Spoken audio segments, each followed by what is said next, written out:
नमः सर्वेभ्यः अष्टाध्यायीकक्षार्थं स्वागतम्। येनाक्षरसवाम्नाजमधिकं यमहेशात् कृत्स्नं व्याकरणं प्रोक्तं तस्मै पाणिनये नमः। येन धौता गिरः पुंसां विमलैः शब्दवारिभिः तमश्चाज्ञानजं भिन्नं तस्मै पाणिनये नमः। वाक्यकारं वररुचिं भाष्यकारं पतञ्जलिं पाणिनिं सूत्रकारं च प्रणतोऽस्मि मुनित्रयम्। Today, first we'll be doing the revision of the previous pada, the Dvitiya pada. Then we'll start with the teaching. Those who would like to recite the second pada, kindly raise your hand.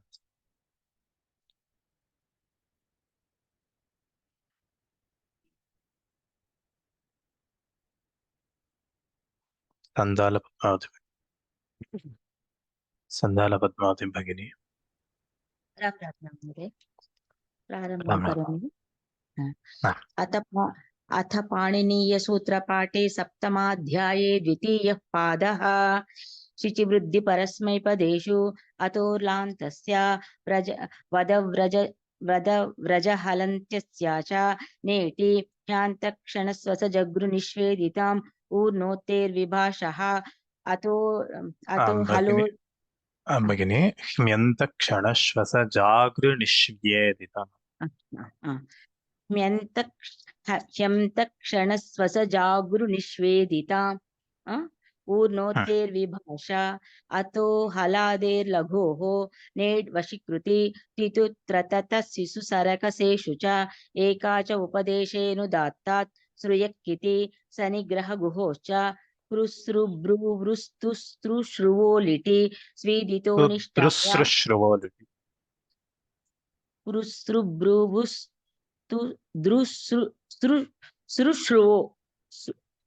श्रुश्रुवो लिटि स्वीदितो निष्ठाय यस्य विभाषा आदितश्च विभाषा भावादिकर्मणोः क्षुब्धस्वान्तद्वान्तलग्नं लिष्टविरिब्ध फाण्टवडानि मन्तमनस्तमस्सक्ता विस्पष्ट स्वरानायासभृशेषु गृषि शशि वैयात्ये दृढस्थूलबलयोः प्रभौ परिवृढ धन्यवादाः भगिनि। धन्यवादाः।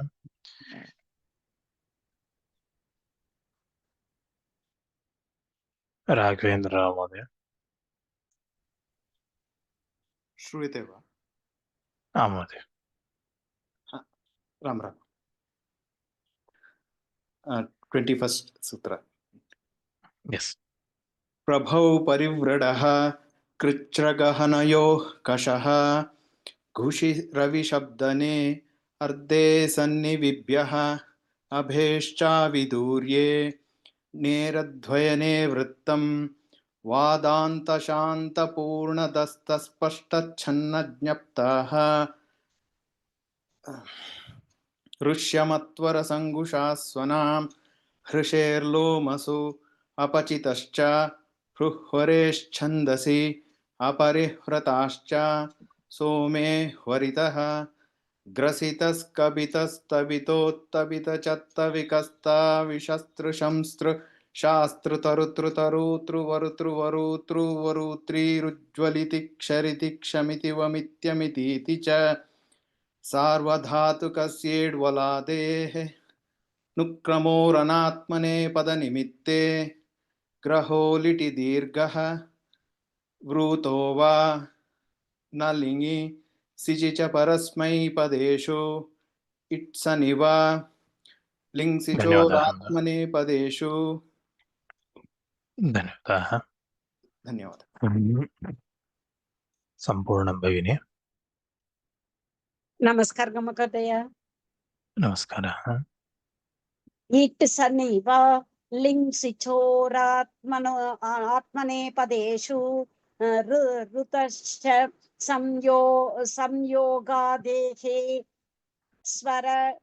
स्वरति सुतिसूयति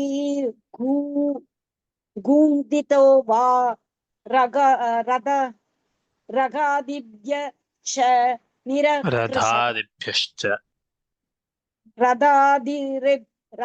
रगादिभ्यश्च रथादिभ्यश्च रदादिभ्यश्च निरकुशः यिं निष्ठायां नीशसखलु ईश बरु क्षम्यताम् तीशसखलु बरूषसरिषख सनिवन् लुभ ऋषरिषः. There's no dirgha there. Oh, I'm following book. I can't see that. Okay, I'll follow this. Okay. Tisha sagalu barusha rishaka लुभ sanivantatta ऋषरिषः. तीषसः rusha लुभ ऋषरिषः. tisha sagalu barusha rishaka sanivantatta It is not labhura. Can you repeat again? tisha sagulu barusha rishaka sanivantatta brasja dambu sri vruyurya vruyurnu भरज्ञपि सनां पुनः पठामि वा अस्तु क्लिशः कृत्वा निष्ठयोः धन्यवादाः भगिनी. धन्यवादः महोदय. सम्यक् उक्तम्. नेक्स्ट् रविचन्द्र महोदय.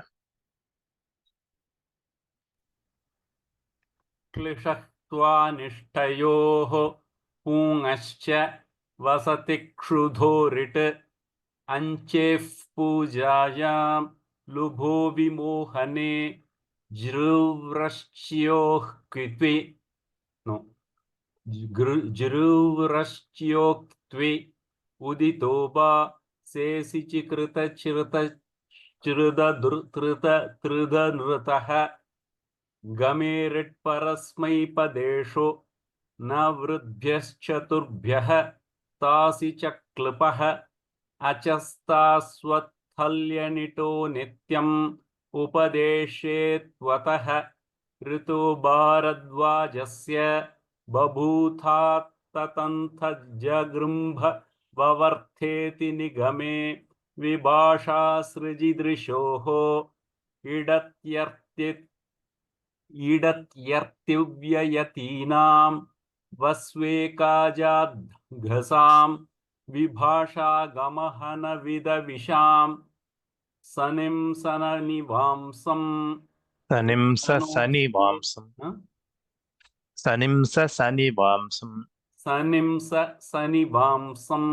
ऋद्धनोऽस्ये अञ्जे धन्यवादाः.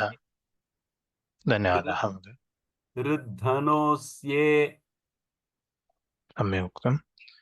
श्रीविद्या.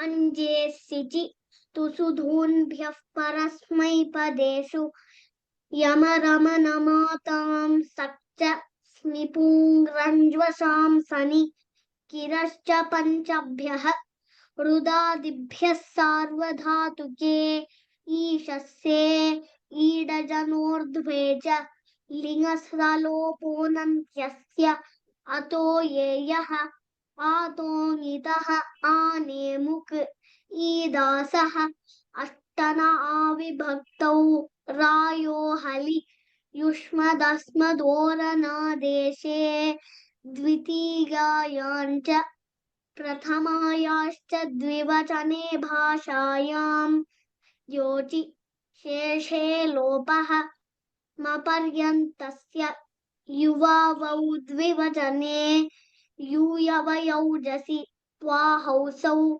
तुभ्यमह्यौ ङयि तव ममौ ङसि त्वमावेकवचने प्रत्ययोत्तरपदयोश्च त्रिचतुरोस्त्रियां तिसृचतसृ अचिरऋतः जरार्या जरसंज्ञतरस्यां धन्यवादाः. नामः धन्यवादाः. सम्यक् उक्तम्. मुक्तलक्ष्मी भगिनी.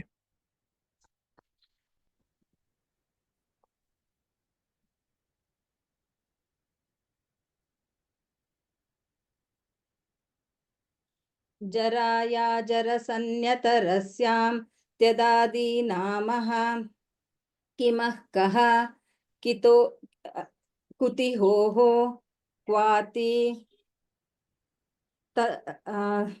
तदो सस्सावनन्त्ययोः अदस औसुलोपश्च इदमोमः दश्च यस्सौ इदोयि पुंसि अनाप्यकः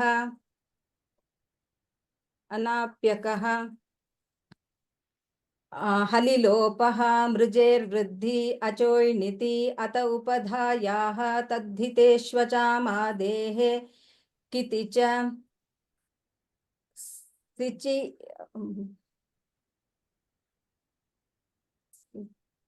सिचिप्रभाव इट्सन् न्यचस्तास्वत् अचस्तास्वदातो जराया अष्टादश। उत्तमं, सम्यक् उक्तम्। इति पाणिनीयसूत्रपाठे सप्तमाध्याये द्वितीयः पादः। रामकृष्णशास्त्री महोदय।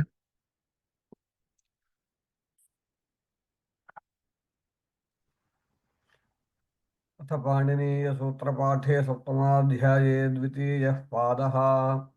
स्थितिवृद्धिः परस्मैपदेषु अतोल्रान्तस्य वदवरजहलन्तस्याचः नेटि ह्न्यन्तक्षणश्वस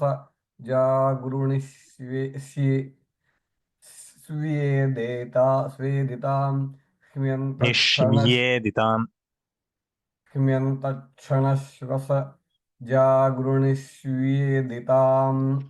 पूर्णोतेर्विभाषा अतो हलादेर्लघोः नेड्वशिकृति तितुत्तरतथा शिशु सरकसेषु च तितुत्तरतथा शिशु सरकसेषु च एका च उपदेशेऽनुदात्तात् शुकः किति सनिग्रहगुहोश्च कृसृभ्रुवृश्रुवोलिति स्वीदितो निष्ठायां यस्य विभाषा आदितश्च विभाषाभावादिकर्मणोः क्षुब्धस्वान्तध्वान्त लग्नं लिष्टविदिब्धफाण्टबाढानि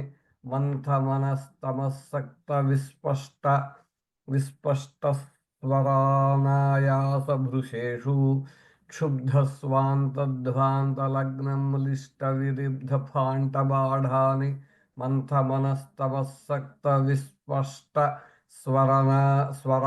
स्वरनायासभृशेषु घृषिशसि वैयात्ये दृढस्थूलबलयोः प्रभो परिवृढः। धन्यवादः महोदय, सम्यक् उक्तम्। Anyone else who would like to chant, kindly raise your hand. Shri Krite Narayana Aparajita, 3 wait. I'll come to you in the end. Pradeep Mhodaya.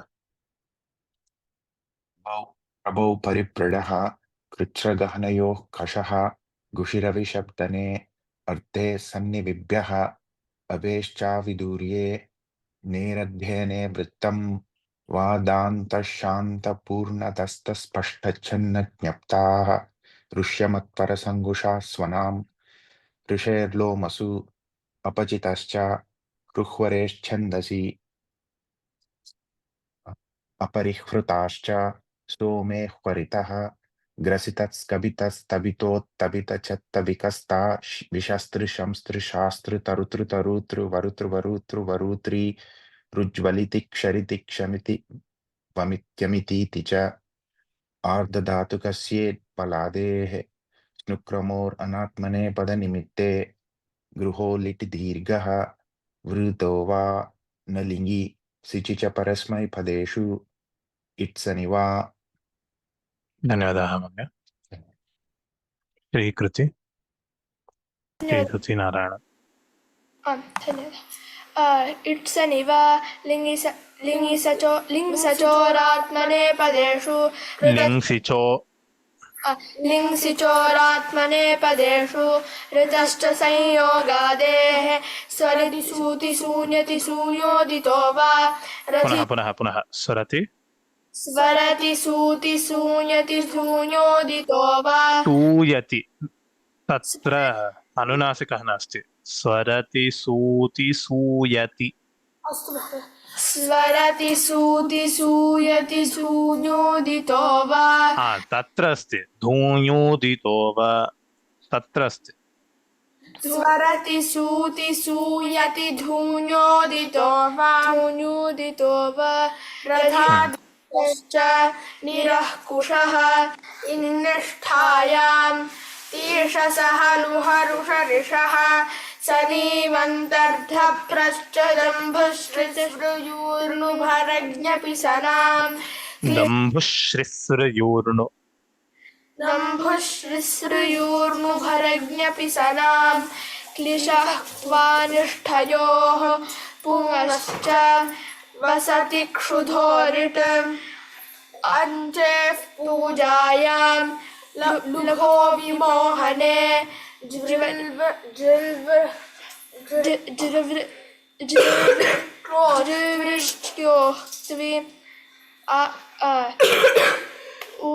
उदितो वा शेषिचिकृतच्छ्रदनृतः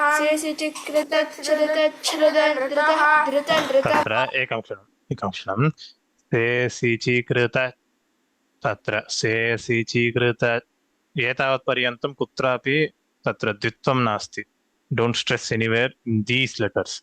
शेषिचिकृत चृत आफ्टर दैट यू हैव चृत छ्रद त्रेद नृतः शेषिचिकृत चृत छ्रद त्रेद नृतः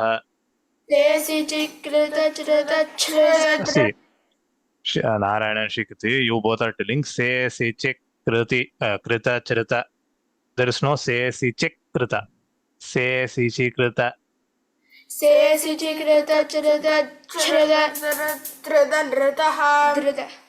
again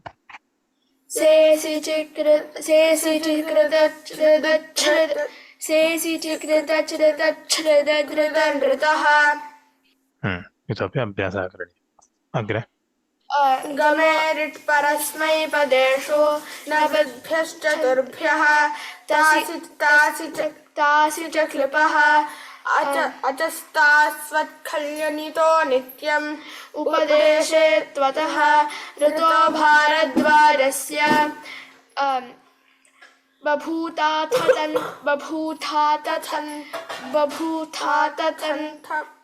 बभूथाततन्थ जगृम्भ बभूथाततन्थ जगृम्भ व्यवस्थेति निगमे विभाषा पुनः बभूथाततन्थ जगृम्भ व्यवस्थेति निगमे जगृम्भ इति वदामः। जगृम्भ इति मास्तु। अस्तु अलं धन्यवादाः। इतोपि अभ्यासः करणीयः। अस्तु नेक्स्ट मेघराज भगिनी। विभाषा सृजिदृशोः इडत्यर्थिव्ययतीनां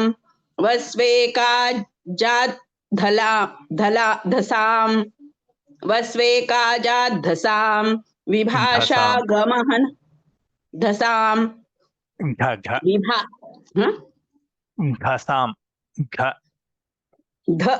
धसां विभाषा गमहन विदविषां सनिं सनिवांसं रुद्धनोस्ये अंचे सिचि तु सुध्रुभ्यः परस्मैपदेषु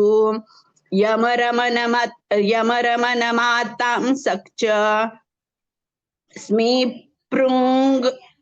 पृञ्ज्वशां सनि किरश्च पञ्चभ्यः रुदादिभ्यः सार्वधातुके ईशस्ये ईडजनोर्ध्वे च लिगः सलोपो अनन्त्यस्य अतो येयः आतो गितः. धन्यवादाः भगिनी. Can you repeat 74th सूत्र? हाँ. स्मी पृञ्ज्वशां सनि. How to pronounce? so I'm not there- getting it. स्मि पूङ् रञ्ज्वशां. स्मि पूङ् रञ्ज्वशां. I got it now. Sumi पुङ्रञ्ज्वशां सनि. स्मी पुङ्रञ्ज्वशां सनि. धन्यवाद उत्तमम्. आचार्य. धन्यवादाः. जानकी राजाराम भगिनी. नमस्ते महोदय. नमस्कारः. आतोङ्गितः आनेमुक् ईदासः अष्टन आविभक्तौ रातो हलि युष्मदस्म रायो हलि. रातो हलि युष्मदस्म. ओके. रायो हलि युष्मदस्मधोरनादेशे द्वितीयायाञ्च प्रथमायाश्च द्विवचने भाषायां यो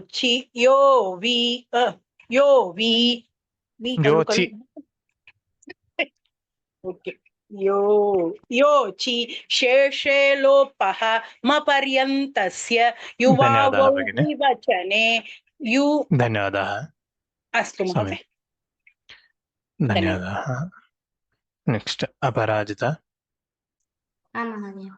युवावौ द्विवचने यूयवयौजसि त्वाहौसौ तुभ्यमह्यं ङै तव ममौङसि त्वमावेकवचने प्रत्युत्तरपदयोश्च त्रिचतुरो स्त्रियां तिसृ अचिरऋतः जराया जरसंज्ञतरस्यां त्यदादीनामः किमः कः कुतिहोः क्वाति तदोसस्सावनन्त्ययोः अदस औसुलोपश्च इदमोमः दश्च यस्सौ इदोयि पुंसि अनप्यकः हलिलोपः मृजेर्वृद्धिः अचोन्यति अत उपधायाः तद्धितेष्वचामादेः किति च सिचिप्रभावित्संज्ञचस्तास्वदातो जरायाष्टादश इति पाणिनीयसूत्रपाठे सप्तमाध्याये द्वितीयः पादः. समयोक्तं. धन्यवादाः. हेमावती भगिनी. अथ पाणिनीयसूत्रपाठे सप्तमाध्याये द्वितीयः पादः. सिचिवृद्धिः परस्मैपदेषु अतोल्रान्तस्य वदव्रजहलन्तस्याचः नेटी हम्यन्तक्षणश्वसजागृणि श्वेदितां ऊर्णोति. Don't tell hamyanta. Hmyanta. अस्तु अस्तु. ह्म्यन्तक्षणश्वसजागृणिष्वेदिताम् ऊर्णोतेर्विभाषा अतो हलादेर्लघोः नेड्वशिकृति त्रितुत्र तथ त्रितुत्र. There is no three.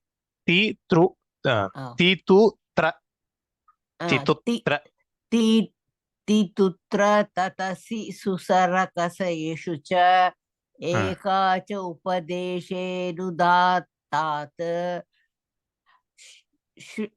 शुकः किति श्रुकः किति सरिग्रह गुहोश्च कृसृब्रुवृस्तु दृसृ श्रुवो लिटि श्वीदितो निष्ठायां यस्य विभाषा आदितश्च विभाषा भावादिकर्मणोः क्षुब्धस्वान्तद्वान्तलग्नं विरिब्धपाण्टबाढानि मन्तमनस्तमः सक्ता विस्पष्टा स्वरानयासं स्वरानयासबृषेषु दृशिशशी वैयात्ये दृढस्थूलबलयोः अस्तु वा? इतोपि धन्यवादाः वदामि वा?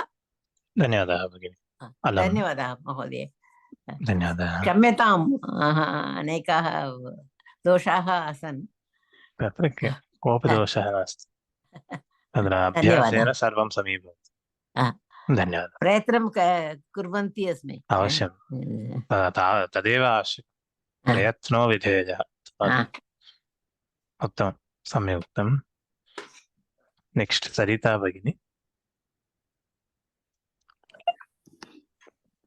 प्रभौ परिव्रढः कृच्छ्रगहनयोः कषः कुशिरविशब्दने अर्धे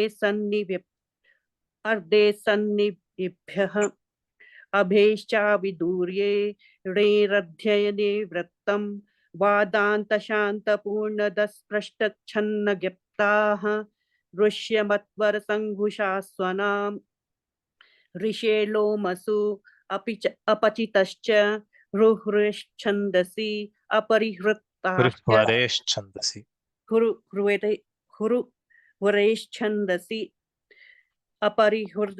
अपरिहृताश्च सोमे हरितः ग्रसितस्तभितोत्तभितश्चक्तविकस्त विशस्त्रशास्त्रतरुत्रवरुत्रवरुत्रि रुज्ज्वलिति क्षरिति शमिति वमित्यमितीति च आर्धातुकस्येड्बलादेः स्नुक्रमोरनात्मनेपदनिमित्ते ग्रहो लिटि दीर्घः वृतो वा न लिङ्गि सिचि च परस्मै पदेषु इत्सनिवा लिङ्गि सचोरात्मनेपदेषु। धन्यवादः। धन्यवादः। सम्यक् उक्तं। सोनिया भगिनी।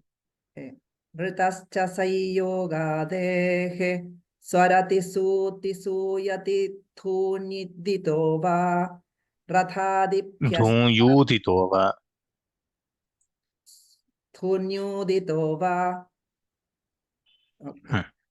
स्वरति सूति सूयति थून्यूदितो वा रथादिभ्यश्च निरः कुशः इङ्निष्ठायां तेषसः ब्लुभरुषरिषः सनीवन्तर्थभृश्चम्भु श्रीस्वृयूर्णुभरज्ञपिसानां क्लिशः क्वानिष्ठयोः पूङश्च वसति क्षुद्धोरिति अन्यः पूजायां लुभो विमोहने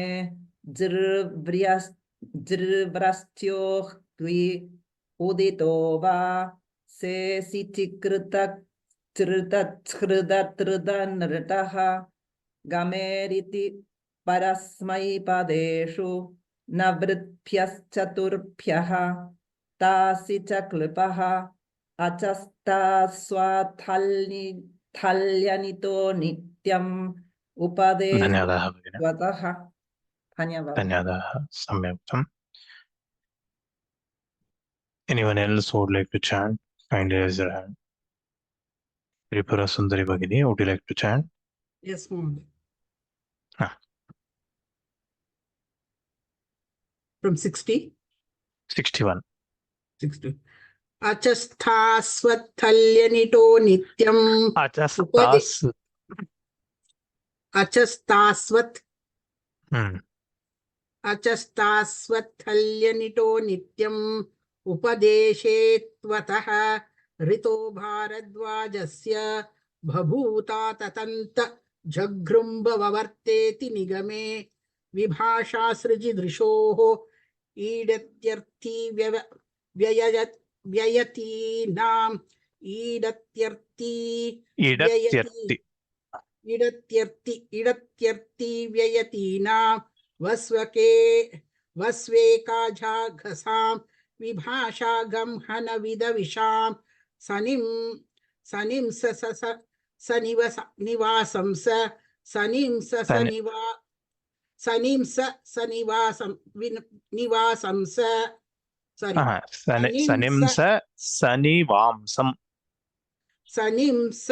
सनिवांसं ऋद्धो नोह्स्ये अंजोः सिचि स्तूस्रुघून्भ्य अंजे सिचि स्तूसुघून्भ्य परस्मैपदेषु यमरमनमतां सक्च यमरमनमातां सक्च स्म पूंग रन्वंशांसनि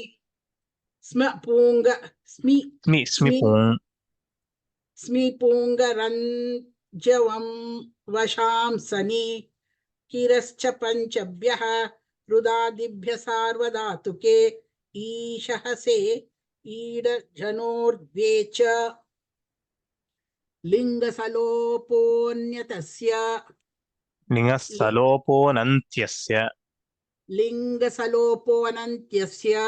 अतो येयः आतोङ्गित आनेमुक् धन्यवादः भगिनि धन्यवादः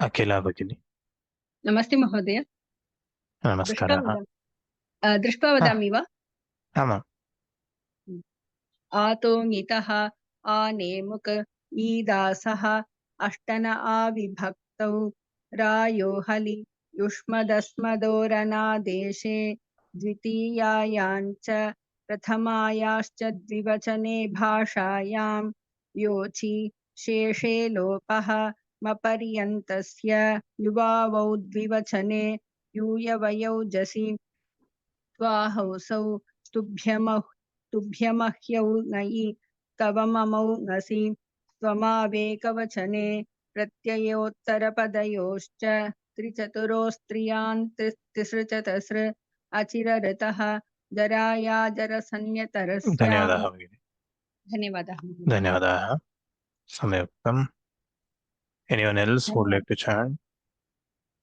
महोदय you chanted well anyone else who would like to chant last 18 sutras kindly raise your hand if you would like to chant those who have already chanted you need not raise Bharati bhagini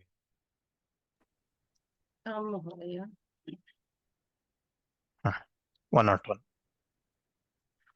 जराया जरसंज्ञतरस्यां यदादीनामः किमः कः कुतिहोः क्वाति तदोस्सावनत्ययोः अदस औसुलोपश्च इदमो महा दश्च यस्सौ इदोय್ पुंसि अनाप्यकः हलिलोपः मृजेर्वृद्धिः अचोय्निति अत उपधायाः तद्धितेष्वचामादेः इति च सिचि प्रभौ इट्सनि अचस्तास्वद् आतो जराय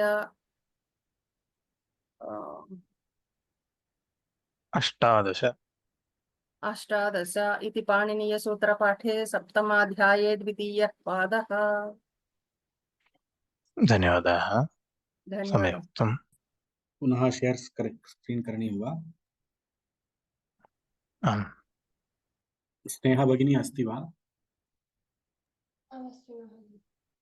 वक्तुं शक्यते वा भवत्याः ध्वनिः न श्रूयते किञ्चित् पार्श्वे आगच्छति वा मैक् समीपे आगच्छति इदानीं श्रूयते वा महोदय सम्यक् श्रूयते उत्तमं सम्यक् श्रूयते। इदानीं दृश्यते खलु, स्क्रीन् दृश्यते वा? अथ पाणिनीयसूत्रपाठे सप्तमाध्याये तृतीयः पादः। अथ पाणिनीयसूत्रपाठे सप्तमाध्याये तृतीयः पादः। अथ पाणिनीयसूत्रपाठे सप्तमाध्याये तृतीयः पादः। देविका शिंशपा देविका शिंशपा देविका शिंशपा दित्यवाट् दीर्घसत्र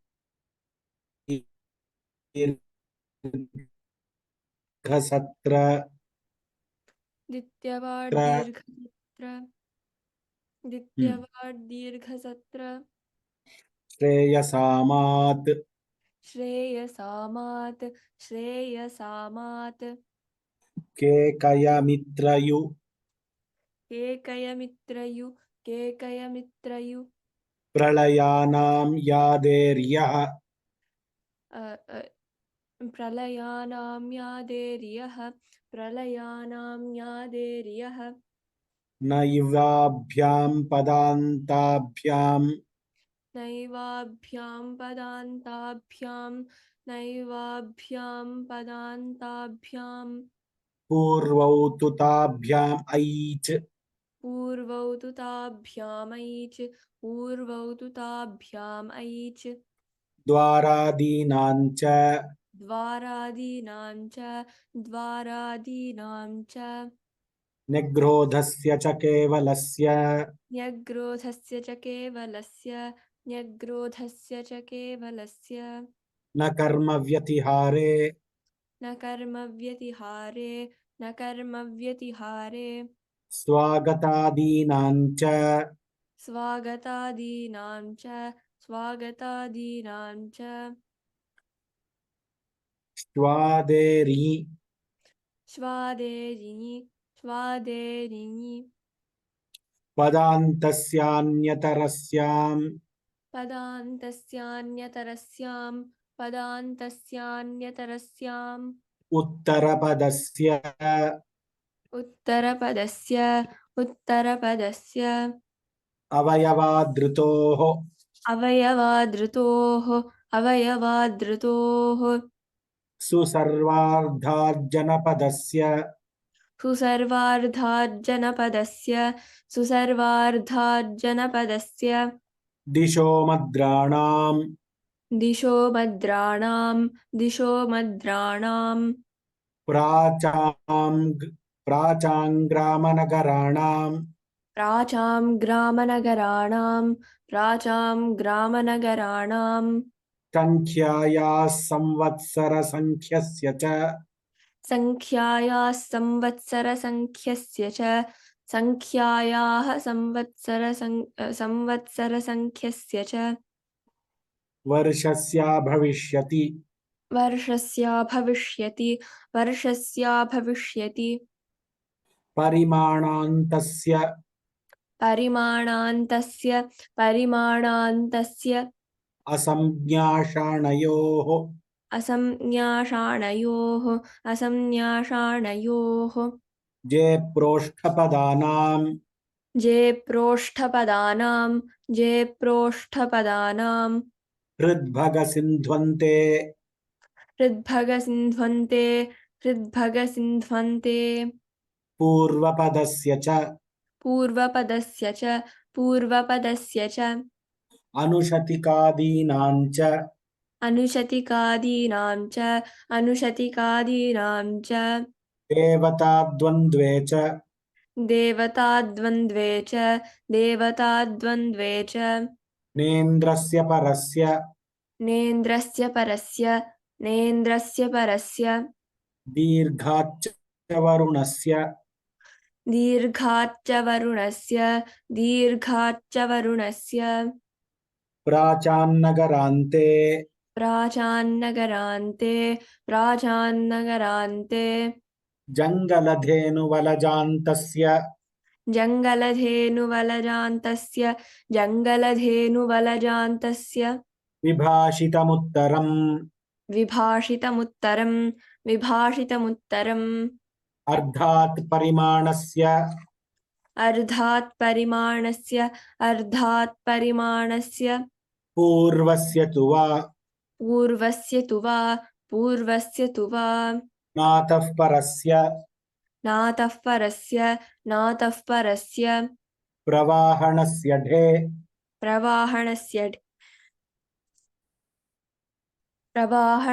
ढे प्रवाहणस्य ठे तत् प्रत्ययस्य च तत्प्रत्ययस्य च नयः शुचीश्वर क्षेत्रज्ञ कुशल निपुणानां ननश्शुचीश्वरक्षेत्रज्ञकुशलनिपुणानां यथा तथय यथा तथय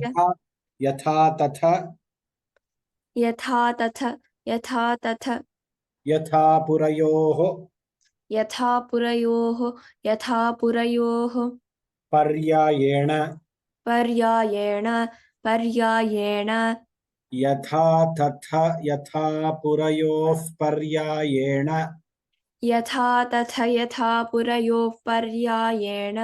यथा पुरयोः पर्यायेण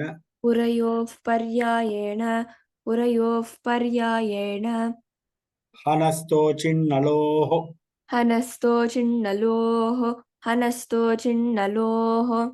आतो युक्चिन्कृतोः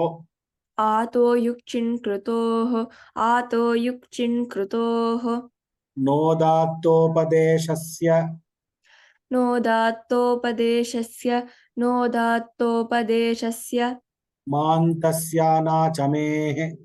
मान्तस्यानाचमेः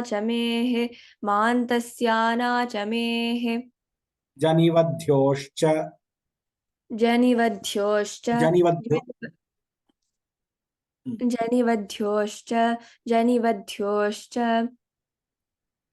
अर्तिह्रीव्लीरी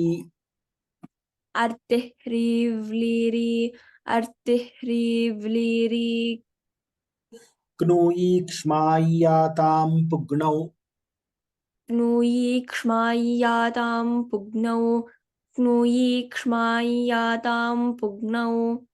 शाच्छासाह्वा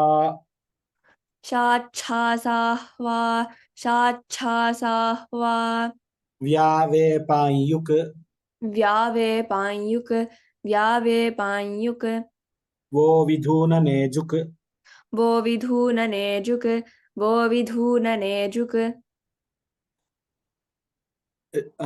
लीलोर्नुग्लुकौ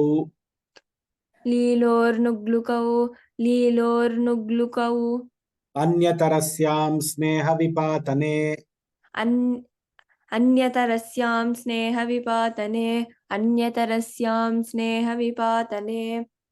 भियो हेतुभयेषुक्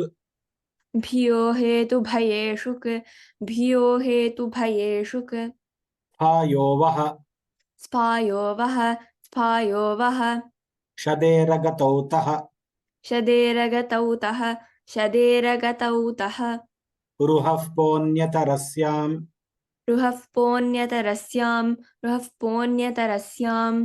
प्रत्ययस्थात् कात्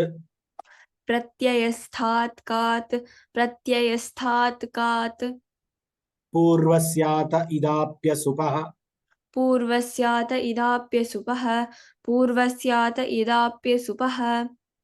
नयासयोः उदीचामातस्थाने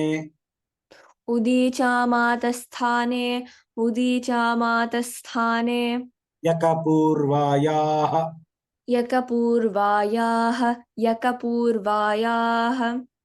भस्त्रैषा जाज्ञा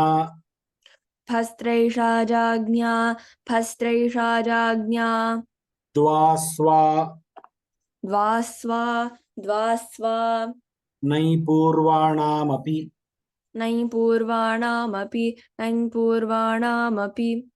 अभाषितपुंस्काच्च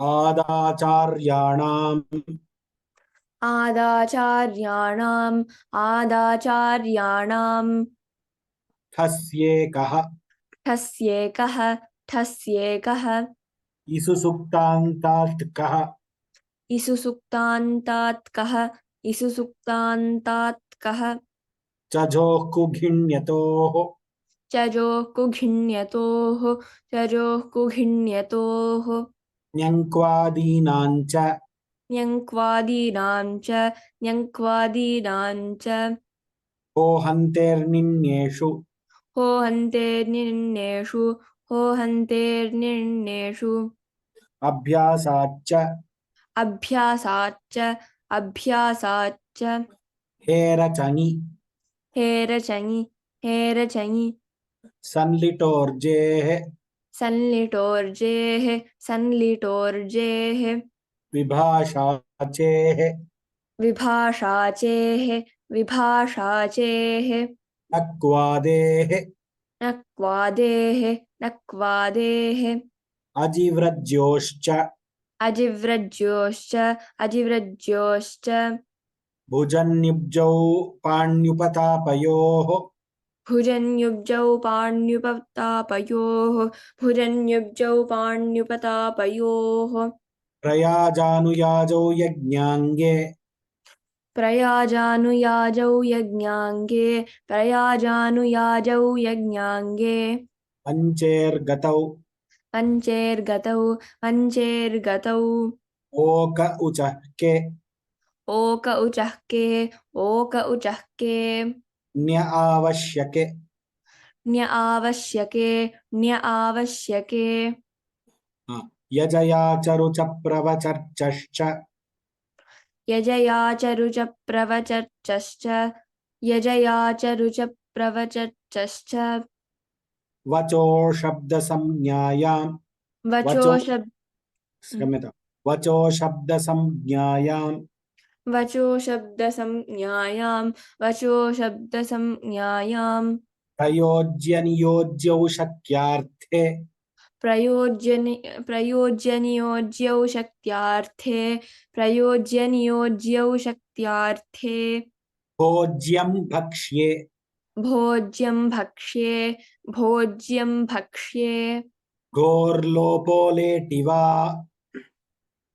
घोर्लोपोलेटिवा घोर्लोपोलेटिवा ओतस्यनि ओतस्यनि ओतस्यनि क्षस्याचि क्षस्याचि क्षस्याचि लुग्वादुहदिहलिह लुग्वादुहदिहलिह लुग्वादुहदिहलिह गुहामात्मनेपदे दन्त्ये गुहामात्मनेपदे दन्त्ये गुहामात्मनेपदे दन्त्ये क्षमामष्टानां दीर्घश्यनि क्षमामष्टानां दीर्घश्यनि क्षमामष्टानां दीर्घश्यनि स्थिवुक्लमुचमांशिति ष्ठिवुक्लमुचमांशिति ष्ठिवुक्लमुचमांशिति क्रमः परस्मैपदेषु क्रमः परस्मैपदेषु क्रमः परस्मैपदेषु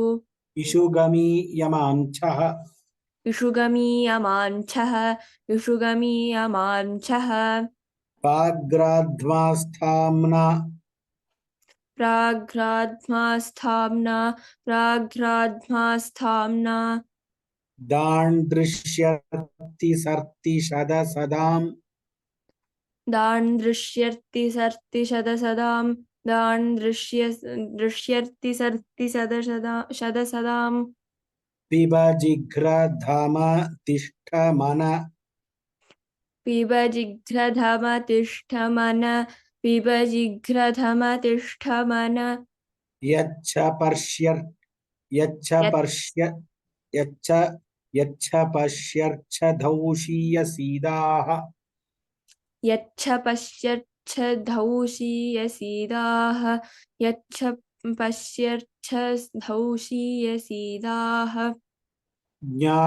ज्ञाजनोर्जा न्याजनोर्जा न्याजनोर्जा त्वादीनां ह्रस्वः त्वादीनां ह्रस्वः त्वादीनां ह्रस्वः मीनातेर्निगमे मीनातेर्निगमे मिदेर्गुणः मिदेर्गुणः जुसि च जुसि च सार्वधातुक आर्धधातुकयोः सार्वधातुक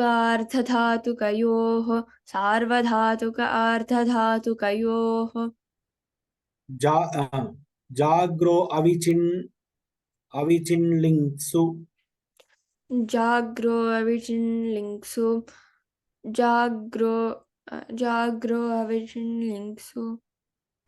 जाग्रो अविचिन्नल् ङित्स् actually it is not correct.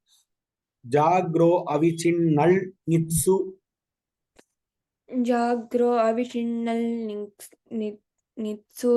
जाग्रो किं तत्र किमपि तत्र आन्लैन् वेब्सैट् मध्ये सम्यक् तत्र इकारस्य तत् मात्रा अस्ति खलु तद् सम्यक् नास्ति. It is not at the right place. So it is confusing the pronunciation of that this one. So if let us all see the book if we have. Jagro avichinnal nitsu. जाग्रो अविचिन्नल् नित्सु So jagraha avichinnal null ta ta da da na null. After that this matra should start and then it should be nitsu. Then it is easy to this matra is there before the lakara because of which it is confusing all of us. So let us ignore that matra, that ikara matra, which is before the lakara, and imagine that it is there after the lakara. If you imagine that, then this pronunciation is correct. Jagro avichinnal nitsu. Jagro avichinnal nitsu. Very good. Pugantalaghupadhasya cha. Pugantalaghupadhasya cha. Nabhyastas. Again there is a nabhyastasyachi. Nabhyastasyachi. Piti sarvadhatuke. Piti sarvadhatuke.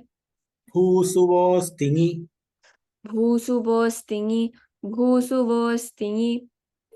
Uto vridhir luki hali. Uto vridhir luki hali.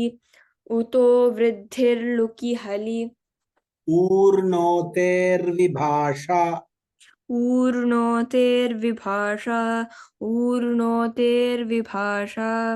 Guno prikte.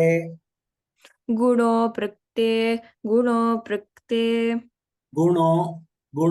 prik. That ka should be heard. Guno prikte.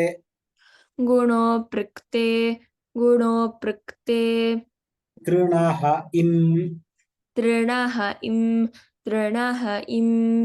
Bruva eat. Yangova. Turustu samyamas sarvadhatuke.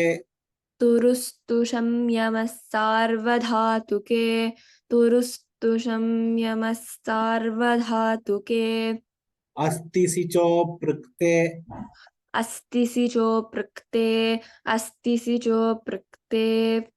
Bahulan chandasi. Rudascha panchabhyah.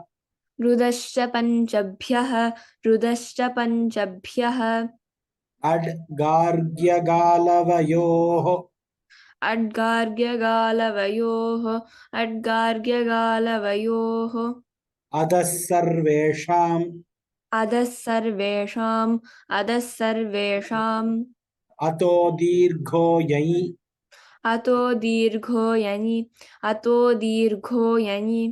Supicha. Bahuvachane jhalyet. बहुवचने झल्येत् बहुवचने झल्येत् ओसि च ओसि च आङि चापः आङि चापः सम्बुद्धौ च संबुद्धौ च अम्बार्थनद्योर्ह्रस्वः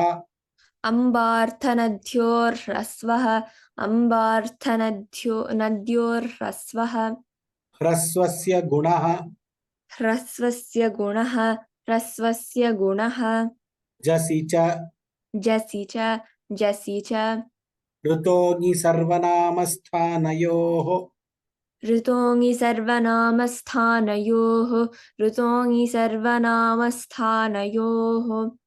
घेर्ङिति घेर्निति आण्नद्याः आण्नद्याः याडापः सर्वनाम्नस्याढ्रस्वश्च सर्वनाम्नस्याढ्रस्वश्च विभाषा द्वितीया तृतीयाभ्याम् विभाषा द्वितीया तृतीयाभ्याम् ङेरां नद्यां नीभ्यः ङेरां नद्यां नीभ्यः इदुद्भ्याम् औत् अच्छघेः अच्छघेः आङोनास्त्रियाम् आङोनास्त्रियाम् देविका देवतास्पायो भुजमीनाते रतो दीर्घो विंशतिः देविका देवता स्फायो भुजमीनाते रातो दीर्घो विंशतिः देविका देवता स्फायो भुजमीनाते अतो दीर्घो विंशतिः मीनाते रतो वीणाते रतो दीर्घो विंशतिः इति पाणिनीयसूत्रपाठे सप्तमाध्याये तृतीयः पादः इति पाणिनीयसूत्रपाठे सप्तमाध्याये तृतीयः पादः इति पाणिनीयसूत्रपाठे सप्तमाध्याये तृतीयः पादः स्नेहा भगिनी उत्तमरीत्या उक्तवती धन्यवादाः अतीव उत्तमरीत्या उक्तवती अद्य Ram Ram Ram So Sneha Bhagini was there in our first batch of Ashtadhyayi. When we did the Ashtadhyayi, she was there and she learned most of the sutras. So she has offered to help us by being a panelist. She herself can be a teacher actually. She has offered herself to be a panelist for this course. We thank her for her services, seva, especially her entire family is very committed to Rama Seva, to Gita, Ramayana, Ashtadhyayi, Sanskritam. Their entire family is committed to this cause. So Sneha stays in Houston. Where are you staying? Austin. Austin. She stays in Austin, Texas.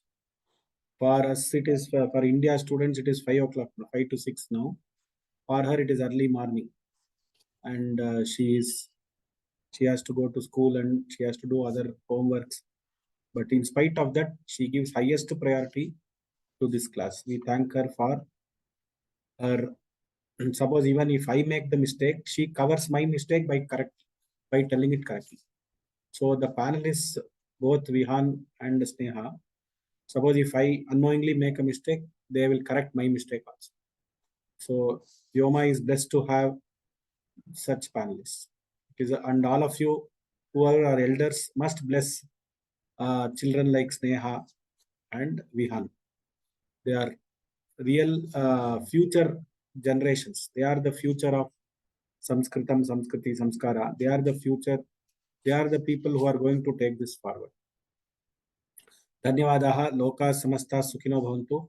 Sorry, I was just a little bit late today to enter the class, but I was hearing in another system, but I entered late. Extremely sorry, but I think we have covered the lesson. Dhanyavadaha. As I told you, 7th chapter, 3rd pada is relatively easier than 2nd pada. There are 2 or 3 sutras which are tongue twisters. We have to be careful there. Balance, I think we can manage. Dhanyavadaha. We will connect in the next class. Ram Ram Ram. Sarvebhyaha Namaskar. Ram Ram. ಧನ್ಯವಾದ ಮಹೋದಯ.